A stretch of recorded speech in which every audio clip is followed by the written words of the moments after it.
다 같이 읽겠습니다.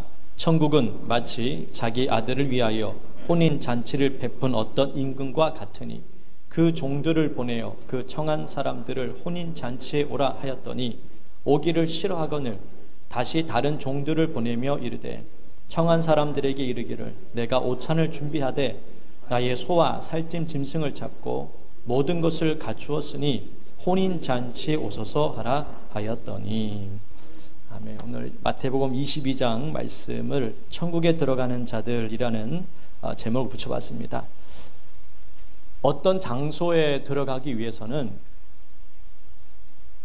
들어갈 때에 표 같은 것을 확인을 해요. 박물관이라든지 놀이공원이라든지 아니면 특정한 우리 어디 장소에 들어갈 때 영화를 볼 때에도 그냥 막 들어가는 것이 아니라 표를 확인하고 이 사람이 들어올 수 있는지 없는지를 확인합니다. 해외 나갈 때에도 여권이 있어야 그 나라에 들어갈 수가 있습니다. 그와 같이 천국에 들어가기 위해서 오늘 우리에게 뭐가 필요한지를 우리에게 말씀합니다. 2절 말씀에 천국은 마치 이제 어떤 것이냐라는 이야기를 통해서 우리에게 말씀합니다. 많은 사람들은 천국이 있다면은 착하게 살면은 들어갈 것이다 라는 그냥 막연한 생각을 합니다. 좋은 일을 많이 한 사람이 천국에 가고 선한 일을 많이 한 사람이 천국 간다라고 이렇게 생각을 막연하게 합니다. 예를 들면은 평생 동안 사람들의 존경을 받고 이제 나이가 들어서 은퇴한 이후에 여태까지 모은 그 전 재산 약 수백억이라고 칩시다. 그 수백억을 어려운 사람을 위해서 도와주라고 다 내어놨습니다. 이러한 사람이 천국에 들어갈 것이다 라고 생각합니다. 지옥에 가는 사람은 누구냐? 온갖 나쁘고 악한 짓을 많이 한 사람들이 지옥에 갈 거라 생각합니다. 그런데 여러분, 제가 오늘 이 비유를 든 이유는 만약에 태어날 때부터 지금까지 선한 일을 많이 하고 그 전재산을 다 기부를 해서 많은 사람의 도움을 얻었습니다. 근데 그는 하나님, 예수님 믿지 않아요. 태어날 때부터 자라면서 온갖 죄, 범죄, 강도, 사기 그런 온갖 죄를 자짓다가 감옥에 갔습니다. 거기서 예수님 만났어요. 그러면은 누가 천국 가는 사람입니까? 평생 동안 좋은 일 많이 하고 선한 일 많이 하고 기부까지 전 재산 수백을 기부한 사람이 천국에 갑니까? 아니면 온갖 죄와 사기와 강도와 폭력과 그런 음행을 지었던 그 사람이 감옥 가가지고 나이 들어서 깨닫고 예수 만나고 회개한 그 사람이 천국 갑니까? 몰라서 대답 안 하는 건 아니시죠? 성경에서 뭐라고, 여러분이 생각하는 거 얘기하지 말고 성경에서 뭐라고 얘기하냐는 거죠. 성경에서 뭐라고. 오늘 비유를 여러분 제가 좀 극단적인 비유를 썼지만은 오늘 비유를 보면은요, 그런 내용이 담겨 있습니다. 자, 말씀을 22장 우리 3절 말씀을 보겠습니다. 혼인 잔치가 벌어졌습니다. 한 임금이 이제 혼인 잔치가 이제 불러서 아들이 이제 결혼을 합니다. 그래서 혼인 잔치를 베풀었는데 그날이에요. 혼인 잔치하는 날이야. 그래서 초대받은 사람들을 이제 오늘이 그날이니까 다 오십시오. 그래서 종들을 보냈습니다. 종들을 보내가지고 오늘이 우리 왕의 아들이 혼인 잔치한 날이니까는 오셔서 참석하십시오라고 했는데 3절 말씀에 뭐라고 얘기했냐면은 오기를 좋아합니까? 싫어합니까? 오기를 싫어해요. 못 가겠다고. 이렇게 얘기하면 싫어합니다. 다시 다른 종들을 또 보냈습니다. 오시라고. 잔치 자리에 좀 참여하시라고. 그때 온다고 초청장을 보냈지 않았냐고. 지금 와서는 이제 여러 가지 일 때문에 안 온다는 겁니다. 왜 안 오느냐? 5절 말씀에 보십시오. 5절 말씀에 뭐 때문에 안 오는지 한번 읽어볼게요. 5절 시작. 그들이 돌아보지도 않고 한 사람은 자기 밭으로 한 사람은 자기 사업하러 가고. 누가복음에는요, 누가복음 14장에는 어떤 사람은 장가 들어서 못 가겠다라는 사람도 있습니다. 밭에 가서 일을 해야 되기 때문에 지금 사업이 정말 잘 될 때인데 지금 이 사업을 내가 쉬면은 안 된다. 지금 결혼했는데 내가 어떻게 거기 잔치에 참여하냐고 여러 가지 핑계를 대면서 가기를 싫어했습니다. 그러자 임금이 화가 나가지고 7절 말씀에 주님이 이 임금이 얼마나 화가 났는지 7절 말씀 보십시오. 임금이 노하여 군대를 보내어 그 살인한 자들을 진멸하고 그 동네를 불사로. 이게 무슨 이야기냐면은 종들을 이제 보냈지 않습니까? 처음에는 거부했어요. 또 다시 보내니까 이제 화가 난 겁니다. 이 사람도. 한 번 가기 싫으면 싫은 거지. 왜 또 왔냐는 거죠. 그래가지고 그 종들을 죽였습니다. 그러자 임금이 화가 나가지고 그 동네를 불살려버렸습니다. 그러자 주님께서는 다시 종들을 보내가지고 이번에는 길에 있는 아무나 데리고 와라. 그 사람이 무슨 묻지 말고 따지도 말고 그냥 만나는 사람을 다 데려오라고 합니다. 그러니까 종들이 나가서 길거리에 있으면서 지나는 사람들 만나자마자 우리 왕의 혼인잔치가 있으니까 오십시오. 오십시오. 그 사람은 뭐 지나가다 그냥 마음에 들고 안 들고 중요하지 않아요. 또 오겠다고 하면 무조건 잔치 참여할 수 있었던 겁니다. 10절 말씀해 보면은요. 거기에는 어떤 사람도 있었냐면은 악인도 있습니다. 악한 자도 있었습니다. 선한 자뿐만 아니라 악한 자도 만나는 대로 다 데려왔다는 겁니다. 그러니까 우리가 이 천국이라는 것은 뭐냐? 악한 자가 갈 수도 있다라는 겁니다. 선한 자도 갈 수 있지만 악한 자도 갈 수 있다라는 겁니다. 초대에 응했던 모든 사람들이 이 잔치에 참여하게 됩니다. 그런데 여기서 중요한 사건이 하나 있습니다. 11절 말씀에 보면은요, 그 잔치 자리에 참여한 사람들 중에 한 사람이 있습니다. 근데 그 사람 예복을 입지 않았다는 겁니다. 예복을. 너는 왜 예복을 입지 않았느냐? 그 사람이 아무 말도 못하는 거예요. 왜냐하면 이 예복을 입지 않은 이유는 자기가 예복을 입지 않겠다라고 스스로 옷을 벗었기 때문에 그런 겁니다. 잔치에 참여할 때에 임금이 사람들이 들어올 때마다 이 예복을 입으십시오. 이 예복을 입어야 잔치에 참여할 수 있습니다. 라고 이렇게 이야기를 합니다. 그럼 그 옷을 입고 이 잔치자리에 참여해야 되는데 이 사람은 어떤 이유인지 모르지만은 옷을 입었다 벗었는지는 모르고 아예 그냥 안 입었는지도 모르겠습니다. 뭐 그 내용 나오지 않았지만 어쨌든 잔치 자리에 앉아있을 때에는 예복을 입지 않은 상태였어요. 이 잔치는 예복을 입은 자만이 잔치에 참여할 수 있었던 겁니다. 그러자 13절 말씀에 임금이 저놈을 쫓아내서 슬피 울며 이를 갈게 될 것이다 라고 바깥에 어두운 데 쫓아내라 라고 이렇게 말씀합니다. 갈라디아서 3장 27절 말씀에 보면은요, 이 옷이 무엇인지를 우리에게 말씀합니다. 한번 읽어볼게요. 누구든지 그리스도와 합하기 위하여 세례를 받은 자는 그리스도로 옷을 입었느니라. 이 옷은 예수 그리스도를 상징합니다. 악한 자라 할지라도, 가난한 자라 할지라도, 병든 자라 할지라도 이 잔치자리에 참여할 수 있는 그 조건은 옷을 입은 사람이 이 잔치자리에 참여할 수 있는 겁니다. 악한 자도 괜찮아요. 병든 사람도 괜찮습니다. 그런데 선한 사람일지라도 옷을 입지 않으면은 이 잔치자리에 쫓겨나게 된다는 겁니다. 그래서 14절 말씀에 정말 유명한 말씀, 여러분도 수없이 들었던 말씀입니다. 14절 말씀 읽어보십시오. 읽겠습니다. 시작. 청함을 받은 자는 많되 택함을 입은 자는 적으니라. 이 무슨 말씀이냐면은 이 청함이라는 단어, 헬라어가 클레토입니다. 초대되다라는 뜻이 초대되다. 유대인들이 하나님 백성으로서 그들은 하나님 안에 들어왔다라고 생각했습니다. 뭐 틀린 말은 아니죠. 그들은 이미 초대된 사람들이었습니다. 그런데 하나님의 잔치자리에는 참여하지 못했습니다. 청함, 즉 초대받은 자는 많았습니다. 그런데 택함, 이 택함이라는 단어는요, 에클레토이라는 선택되다라는 뜻인데, 이 선택되다는 얘기는 어떤 것이냐면은 예복을 입은 자들 가운데 그들이 주님 앞에 들어온 사람들, 잔치자리에 들어온 사람들이 선택되었다라고 이렇게 표현하는 거예요. 그들이 아무리 거룩한 삶을 산다 할지라도 이 잔치자리에 있지 않으면 그 사람은 선택된 자가 아니라는 거예요. 악한 자라 할지라도 그가 이 잔치자리에 예복을 입고 있으면 그 사람은 선택된 사람이라고 이렇게 말씀합니다. 예수님이 이 땅에 오신 이유는요, 모든 사람이 구원받기를 원하셨기 때문에 이 땅에 오셨습니다. 디모데전서 2장 4절 말씀하고 누가복음 3장 6절 말씀 읽어볼게요.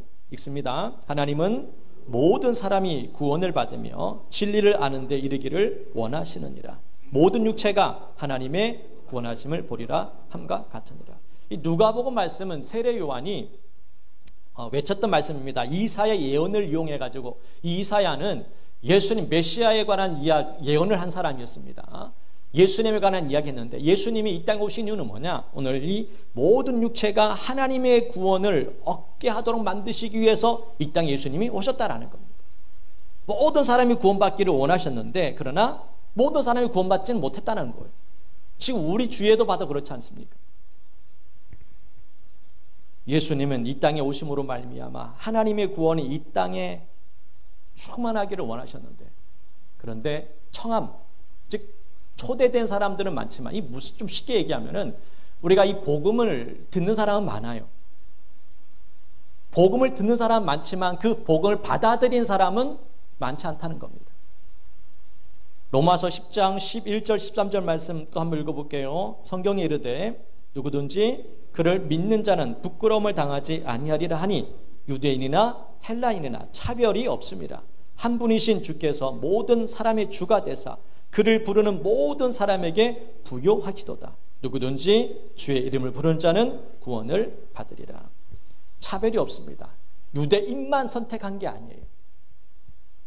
유대인이나 헬라인이나 차별을 두지 않습니다. 예수님이 오시기 전까지는 차별이 있었습니다. 선택된 사람들은 유대인이었습니다. 그러나 예수님이 이 땅에 오심으로 말미암아 이제는 선택된 자가 아니라 이제는 주님 안에서 구원받은 사람들이 이제는 예수 그리스도로 말미암아 이제는 차별이 없어졌고, 누구든지 예수를 믿는 사람은 구원을 받도록 주님께서 이 땅에 십자가를 지신 것입니다. 저와 여러분이 오늘 천국에 들어가는 자들은 어떤 사람이냐? 예복을 입고 잔치자리에 참여한 사람이 구원을 받는 것이지 착하게 살았다고 구원받는 것이 아닙니다. 좀 쉽게 얘기하면 여러분이 이 자리에 예배를 드렸다고 해서 구원받는 것은 아니라는 거예요. 옷을 입지 않은 사람은 쫓겨나게 되어 있습니다. 잔치자리에 앉아있지만은 예복을 입지 않은 사람은 쫓겨나듯이, 여러분이 이 자리에 예배를 드리고 기도도 하고 봉사도 하겠지만은 그러나 예복을 입지 않았다면은 우리는 결국 쫓겨나게 된다는 거예요. 그리스도를 통해서만이 하나님의 구원이 있다라는 것을 여러분 기억했으면 좋겠습니다. 두 번째는요, 15절부터 22절 말씀 내용은 하나님의 것에 관한 이야기를 우리에게 말씀합니다. 자, 15절에 보시면은 바리새인과 헤롯 당원들이 같이 연합을 해가지고 예수님께 나왔습니다. 그런데 이 바리새인과 헤롯 당원은 서로 원수지간입니다. 왜 원수지간이냐면은 바리새인들은 보수입니다. 보수. 헤롯 당원은 말 그대로 헤롯의 앞잡이들이라 생각합니다. 로마 사람 편에 쓴 사람들이고, 바리새인들은 로마를 싫어하는 그러한 사람들입니다. 그러니까 하나가 될 수가 없죠. 독립을 원했던 바리새인들, 그러나 헤롯 당원들은 로마의 편에 서서 로마를 따른다고 생각하는 사람, 그러니까 하나가 될 수 없는 상황이었는데, 근데 예수님을 넘어뜨리기 위해서는 서로 하나가 되었다는 거예요. 그래서 하나가 돼가지고 이렇게 예수님 앞에 와서 시험을 합니다. 어떤 시험을 하냐면은 이렇게 얘기합니다. 세금에 관한 이야기를 이제 걸고 넘어집니다. 가이사에게, 자, 황제 가이사입니다. 가이사에게 세금을 바치는 것이 옳은 것입니까? 옳지 않은 것입니까? 라고 이렇게 질문을 던졌어요. 예를 들면은 세금을 바치라고 말을 하면은 바리새인들이 가만히 있겠습니까? 유대 민족을 생각지 아니하고 로마 앞잡이가 되었다, 뭐 이런 식으로 소문을 내려고 했던 겁니다.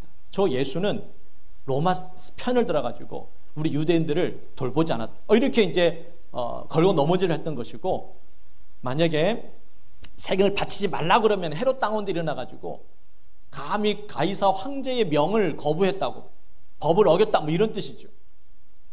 그러니까는 세금을 내라 그러면은 바리새인들이 가만 안 있고, 세금을 내지 말라 그러면은 헤롯 당원이 가만히 있지 않으려고 하는 그런 상황에 처해 있는 겁니다. 근데 예수님이 뭐라고 말씀하셨나요? 우리 21절 말씀 읽겠습니다. 21절 말씀 다 같이 읽습니다. 시작. 그런즉 가이사의 것은 가이사에게, 하나님의 것은 하나님께 바치라. 동전 하나를 갖고 왔습니다. 거기에는 황제의 얼굴이 이제 있습니다. 보여주면서 누구 것이냐? 가이사의 형상이 있으니까 가이사의 것입니다. 그럼 가이사의 것은 가이사에게 주고 하나님의 것은 하나님께 바쳐라라고 이렇게 말씀을 하셨습니다. 물질에 관한 이야기를 우리가 생각하면서 오늘 이 말씀은 내 것이 다 내 것이 아니라는 것을 우리가 기억해야 됩니다. 물질적인 부분도 다 내 것이 아니에요. 하나님의 것이 있습니다. 여러분의 시간 다 내 게 아니에요. 하나님의 시간이 있습니다. 여러분의 몸 다 내 게 아니에요. 여러분 몸은 하나님의 것입니다. 이것을 잘 기억해야 됩니다. 가이사의 것은 가이사에게 바쳐라.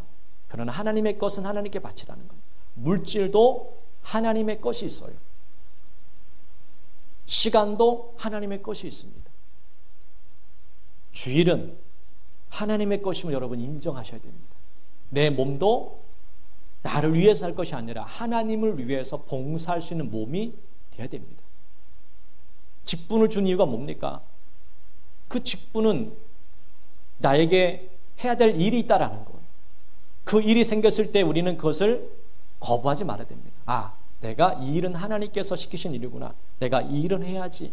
그렇게 해서 그 일을 하는 겁니다. 쉽게 설명하면 이런 겁니다.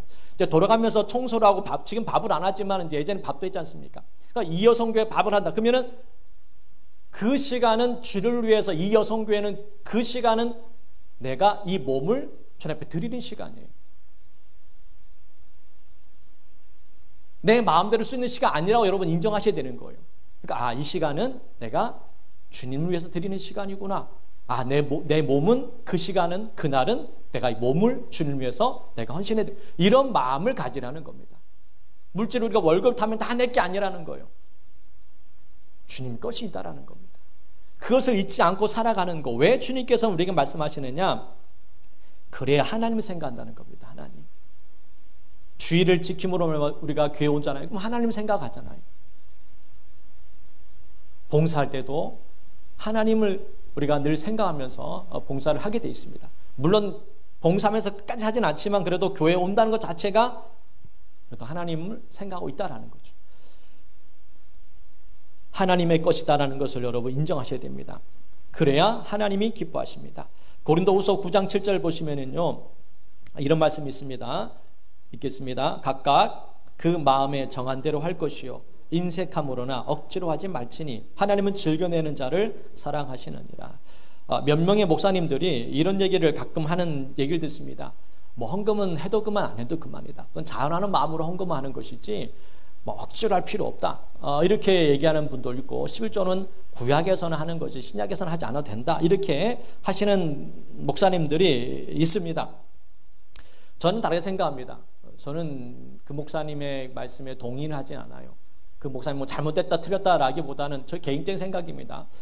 성경에 있는 것은 해야 된다고 저는 생각하는 사람들이에요. 그렇기 때문에 우리가 오늘 이 고린도후서에도 말씀했듯이 우리가 하나님 앞에 드릴 때에는 여러분 기분이 좋으면 많이 드리고, 오늘 기분이 안 좋으니까는 내가 안 드리고, 또 수입이 많으면 좀 더 드리고, 오늘 수입이 없으니까는 다음에 드려야지. 이렇게 해서는 안 된다는 겁니다. 수입이 있든 많든 없든 있든 그게 중요하지 않아요. 하나님의 것은 하나님 앞에 드릴 수 있는 그런 마음을 가지고 드려야 하나님께서 기쁘게 받으신다라는 겁니다. 세 번째로는요, 23절부터 33절입니다. 부활에 관한 이야기입니다. 이 부활에 관한 이야기는 제가 전에 한번 말씀을 드린 적이 있습니다. 요점만 정리하면은 부활 이후에는 어떤 일이 벌어질까라는 거죠. 근데 이 질문한 사람이 누구냐면 사두개인들입니다. 사두개인들은 부활을 믿지 않은 사람입니다. 죽으면 끝나는 것이지 무슨 부활이 있어 이렇게 생각하는 사람들이에요. 사두개인들은 모세 오경만 믿습니다. 다른 성경은 받아들이지 않아요. 하나님 말씀을 생각하지 않습니다. 오직 모세 오경만 하나님이 주신 말씀이라고 이제 믿습니다. 그러다 보니까는 이 문제점들이 이제 생기는 거예요. 부활이 과연 있을까? 부활이 없다라고 그들은 믿고 사는 사람들입니다. 하나님은 믿지만은 영은 없다라고 믿는 거예요. 그러니 영이 없으니까 부활도 없다고 생각하죠. 왜 없다고 생각하냐면 그 내용이 이제 오늘 잠깐 나오죠. 한 아내를, 큰형이 결혼해서 아내를 두었습니다. 근데 형이 죽었어요. 둘째가 또 그 형수와 결혼하게, 계대 결혼이라고 그러거든요. 그래서 7명이 다 죽고 여자는 1명인데 남자 7명이에요. 우리나라는 있을 수 없지만은 이 나라는 가능한 나라니까는. 그럼 누구 아내가 되겠습니까? 7명이 남자 7명인데 여자가 1명이에요. 그럼 누구 아내가 됩니까? 그럼 이건 말도 안 되는, 영혼이 있다면은 말도 안 되는 일이라는 거죠. 주님께서는 그때 뭐라고 말씀하세요? 29절 말씀 읽어볼게요. 29절 읽습니다. 시작.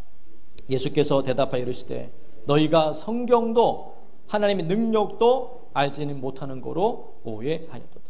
성경을 읽지만은 그들은 제대로 깨닫지 못했습니다. 성경은 있는데 모세 오경만 읽다 보니까는 하나님의 뜻을 잘 모르는 거예요. 구약만 믿는, 구약만 의지하는 유대인들도 마찬가지입니다. 그래서 성경은 이 구약과 신약의 조화를 이루어야 하나님의 뜻을 알 수 있고 하나님의 마음을 알 수가 있습니다. 그래서 하나님의 능력도 알지 못한다라는 겁니다. 죽음 이후에는 우리가 부활이 있지만은 그 부활은 이 세상에 있는 그러한 삶과는 다르다는 거예요. 이성적이고 과학적인 그러한 생각으로만 바라보기 때문에 오해를 한다는 겁니다. 천국이라는 것은 그런 것이 아니다 라고 우리에게 말씀하고 있습니다. 천국은 어떤 곳이냐 알 수가 없어요. 가끔씩 우리가 환상 가운데 가본 사람이 있고 죽었다가 죽었다가 깨어나서 천국 갔다 온 사람들 얘기는 듣지만은 그것은 그 사람들의 얘기고 진짜 천국은 진짜 가봐야 되는 거예요. 그 사람들의 얘기가 참고로 우리가 이해할 수는 있지만 천국이 그럴 수 있구나 이해하고 받아들일 수 있지만 그것이 진리는 아니에요. 성경에 있는 것은 아니기 때문에 그냥 참고사항에서 그럴 수 있겠구나. 우리가 천국에 갔을 때 이해하는 데는 도움이 될 수 있지만 확실한 거는 아니거든요. 그렇다면은 천국에 가보면은 진짜 알 수 있어요. 그 전까지는 우리가 짐작으로만 어느 정도 알 수 있습니다. 그러니까 제가 오해가 생기는 거예요. 오해가. 여러분도 천국에 가보면은 이제 뭔지는 알게 되겠지요. 그러나 우리가 분명한 것은 천국이 있다라는 것, 이것만은 꼭 기억하시고 믿으시길 바랍니다. 네 번째로는요, 34절부터 40절까지 내용인데 가장 큰 계명이 뭐냐라고 이제 질문을 하게 되면 율법사가 와가지고 질문합니다. 어느 계명이 가장 큽니까? 라고 이렇게 이제 얘기합니다. 여기서도 예수님을 넘어뜨리기 위해서 질문한 겁니다. 예수를 넘어뜨리기 위해서 질문한 거예요. 지금 계속 예수님께 찾아와서 질문하는 이유는 다 궁금해서 질문하는 것이 아니라 무엇 때문에? 예수님을 시험 들게 하려고, 넘어뜨리기 위해서 지금 찾아온 겁니다. 율법사가 어떤 가장 큰 계명입니까? 라고 물어봅니다. 유대인들은요, 그 많은 율법들이 많다 보니까 어떤 것이 먼저 지게 될지를 헷갈립니다. 그래서 유대인들은 나름대로 정리했습니다. 큰 계명, 작은 계명, 먼저 지켜야 될 계명, 나중에 지켜야 될 계명들을 스스로 만들어 놨어요. 그러니까 자기들 스스로 만들어 놨는데 큰 계명이 뭘까? 궁금하잖아요. 예수님은, 이 예수라는 사람은 과연 큰 계명이 뭐라고 얘기할까 궁금한 겁니다. 나름대로 자기들은 지켜왔지만은 그때 예수님께서 이렇게 말씀을 하셨습니다. 37절 말씀 읽어볼까요? 시작.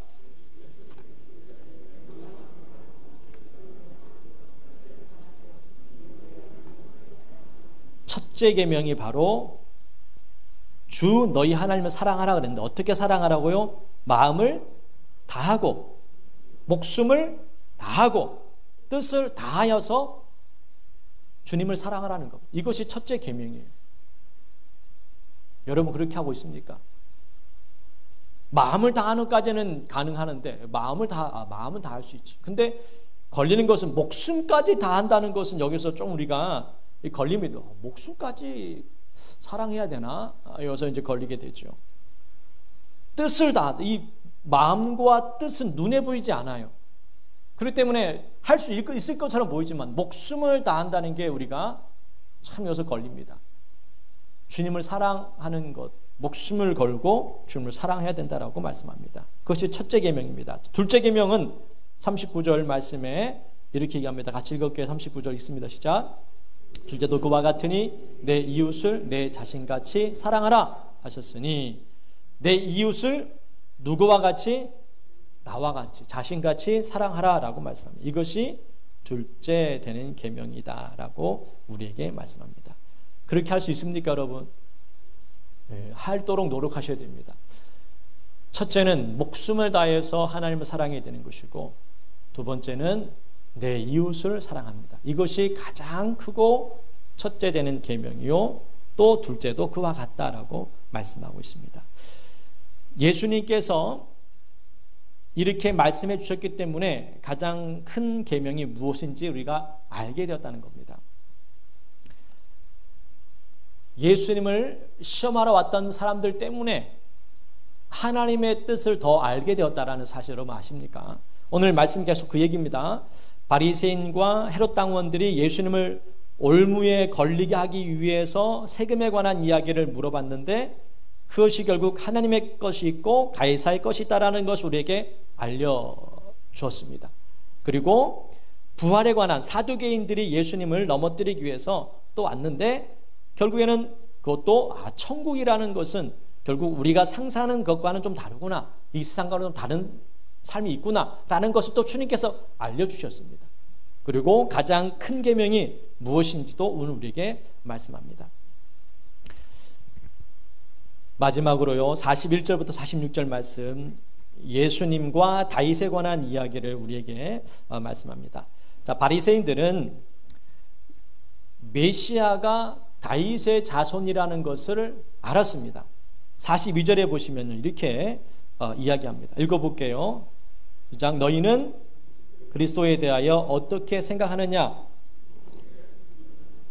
대답하되 다윗의 자손이니이다. 메시아가 누구의 자손인지는 알았습니다. 다윗의 자손이라는 것을 바리새인들은 알았습니다. 그런데 그리스도와 다윗에 관한 이야기를 오늘 우리에게 지금 보여주는데, 그런데 다윗이 메시아 그리스도를 주라고 지향하였는데 어찌 그의 자손이 되겠느냐라고 45절을 통해서 말씀하고 있습니다. 그러니까 육적으로 볼 때는 다윗의 자손이 맞아요. 그러나 영적으로 볼 때는 예수님은 하나님이시다라는 겁니다. 왜 이런 질문을 했냐면은 유대인들은 유일신 사상입니다. 그러니까 하나님이 한 분밖에 없는 거예요. 그 맞는 말인데 우리는 삼위일체라는 것을 우리는 알잖아요. 구약만 봤던 유대인들은 오직 야훼 하나님 한 분밖에 없다라고 생각했어요. 그러나 예수님이 하나님이라는 것을 그들은 인정할 수가 없는 겁니다. 다윗의 자손 예수 그리스도는 인간의 그러한 삶이 아닌 하나님의 모습인 것을 그들에게 알려주는 겁니다. 메시아는 인간의 자손이 아니라 하나님이라는 것을 오늘 우리에게 다시 한번 보여주는 겁니다. 오늘 말씀을 정리해 보겠습니다. 오늘 마태복음 22장 말씀 내용을 이제 정리해 보면은요, 천국은 그 어떤 것보다 중요하다는 것을 기억했으면 좋겠습니다. 사업보다, 가정보다, 목숨보다 더 중요하다는 것을 여러분 잊지 않았으면 좋겠습니다. 한 번의 잘못된 그 판단으로 인하여서 그들은 이 천국 잔치에 참여할 수 없었습니다. 사업이 너무 바빠가지고. 여러분 그런 사람들 있지 않습니까? 빨리 교회 나오세요. 예수 믿으셔야 됩니다.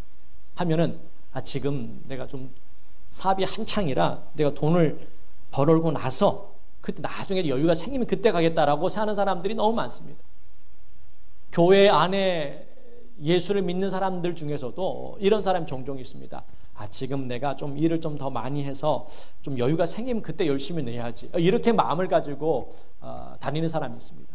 그런 사람이 누구냐? 바로 초청을 했을 때에 그 초대를 받았음에도 불구하고 초청에 응하지 않은 사람들입니다. 바쁘고 힘들어도 여러분 이 잔치자리에는 참여해야 됩니다.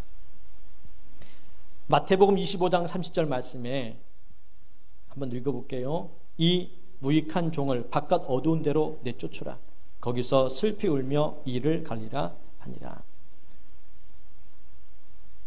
우리의 인생은 70, 80입니다. 그죠? 70, 80이에요. 그 80년 동안 잘 산다 할지라도 죽으면은 끝납니다. 제가 늘 자주 말씀드린 얘기지만은 80년 동안 행복하게 살다가 영원토록 고통받는 게 낫습니까? 아니면 80년 동안 고생하지만은 영원토록 행복한 게 낫습니까? 당연히 80년 동안 고생되지만은 영원토록 행복한 게 낫죠. 그것을 생각하라는 겁니다. 지금 바쁘다고 힘들다고 해야 될 것이 많다고 주님의 이 청함, 이 복음, 이 말씀을 자꾸 거부하지 말고 받아들이셔야 됩니다.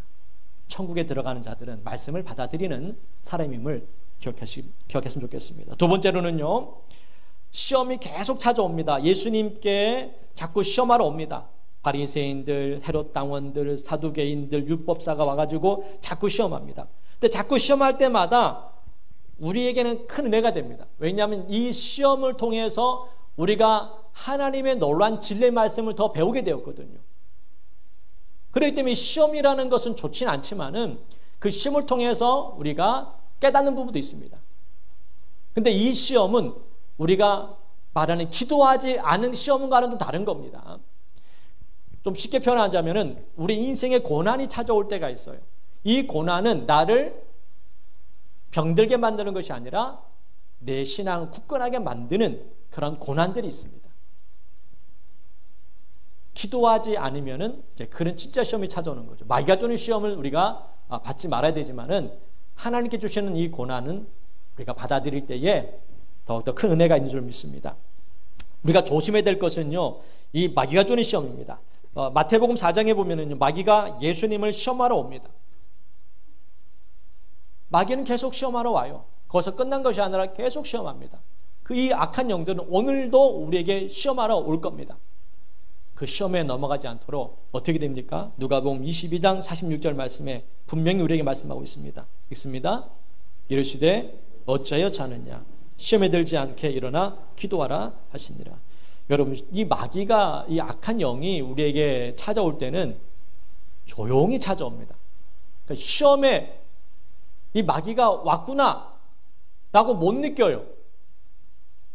도둑이 여러분 올 때에 내가 들어갑니다 하고 도둑 들어온 사람, 도둑은 들어오지 않거든요. 도둑은 몰래 들어옵니다. 그리고 다 잠들었는지 확인하고 조심스럽게 옵니다. 이 마귀, 악한 영도 마찬가지입니다. 우리를 시험할 때 이 마귀가 나를 시험하는구나, 눈치채지 못한다라는 거예요. 웬만하면 눈치채지 못합니다. 그렇기 때문에 언제 우리가 깨닫냐, 나중에 시험에 들고 나서 그때서야 깨닫는 때가 훨씬 많아요. 그렇기 때문에 깨어 있어라는 겁니다. 시험에 들지 않도록. 그러니까 깨어 있는 사람은 그래도 마귀가 시험에 올 때 이 마귀가 시험이구나, 이 마귀가 역사하는구나 깨닫고 물리칠 수 있잖아요. 물리쳐야 됩니다. 기도하셔야 됩니다. 예전에 조영기 목사님이 설교 중에 이런 얘기를 했습니다. 본인이 스스로 시험 든 거를 이제 모르는 거예요. 이 조영기 목사님이. 너무 그냥 짜증이 나고 뭐 이러는 거예요. 그래서 그때는 왜 짜증 난지 화가 나는지를 몰랐는데, 그래서 어느 순간 이 마귀 역사구나 라는 걸 깨닫고 외쳤던 겁니다. 예수님의 이름으로 이 귀신아 떠나가라. 그러게 몇 번을 외쳤을 때에 마음에 평안함이 쫙 임했다는 겁니다. 이 마귀 역사라는 걸 그때서 깨달은 거예요. 우리가 신앙생활하면서 마음의 분노와 원망과 미움, 이 모든 것들은 하나님 주신 것이 절대로 아닙니다. 마귀가 주는 거예요. 악한 영이 주는 겁니다. 근데 우리는 그것을 생각하지 않아요. 그냥 오늘은 기분이 안 좋으니까 당연히 자연적으로 생기는 마음, 당연히 그렇죠. 자연적으로 생기는 마음은 맞아요. 그걸 물리쳐야 되는 겁니다. 그런 마음조차도 우리가 물리쳐야 되는 거예요. 그냥 받아들이면 안 돼요. 우울한 마음 받아들이면 안 됩니다. 물리쳐야 되는 거예요. 예수님의 이름 물리치고 주님 저에게 마음의 기쁨을 주십시오. 이런 상태로 제가 살고 싶지 않습니다. 주님의 마음을 주십시오. 자꾸 기도하면서 물리쳐야 되는데 그래 뭐 이런 상황에서 누구나 다 그렇게 화가 나지. 이렇게 해서는 안 된다라는 거예요. 예수님의 이름 물리치시길 주의 이름으로 축복합니다. 할렐루야. 그래야 마귀가 듣습니다. 그리고 마귀도 듣고 떠는 겁니다. 가만히 있으면 마귀가 좋아할 거예요. 여러분도 자꾸 예수님의 이름으로 선포하고 승리하는 그런 삶을 사시길 주님 축복합니다. 그리고 가장 중요한 것 하나님의 것이 있다는 거 잊지 마십시오. 하나님의 것. 시간, 물질, 몸은 다 내게 아니에요. 주일은 주님을 위해서 드리는 시간이고 물질 가운데도 하나님 앞에 드리는 11조가 있고 감사헌금이 있고 주일 헌금도 있고 또 봉사할 수 있는 그러한 몸이 있어야 됩니다. 그래야 오늘 말씀처럼 그게 하나님 앞에 인정받고 복된 인생이 되는 줄 믿습니다. 이제 우리 찬양대륜의 통성으로 간절히 기도를 하도록 하겠습니다.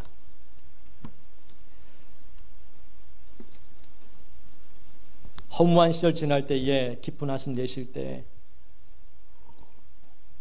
그런 풍경 보시는 주님이 계십니다.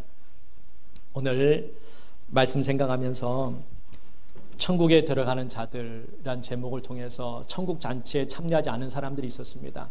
그들은 이미 초대받은 사람들이었음에도 불구하고 사업 때문에 결혼을 해서 일 때문에 그 잔치에 참여할 수 없었습니다. 그들이 거부한 겁니다. 오늘 하루 우리의 삶을 돌아봅니다. 하나님의 그 은혜를 우리가 다시 회복하기 원합니다. 깊은 한숨 내쉬면서 우리는 원망한 하루였다면 하나님께서 보셨을 때에 아마 마음이 좋지 않았을 거라 생각합니다. 오늘 이 시간 여러분 인생 가운데에 한숨이 다 사라지고 오직 예수 그리스도의 은혜로 말미암아 회복되기 원합니다. 찬양 드리면서 성령님 내 마음을 만져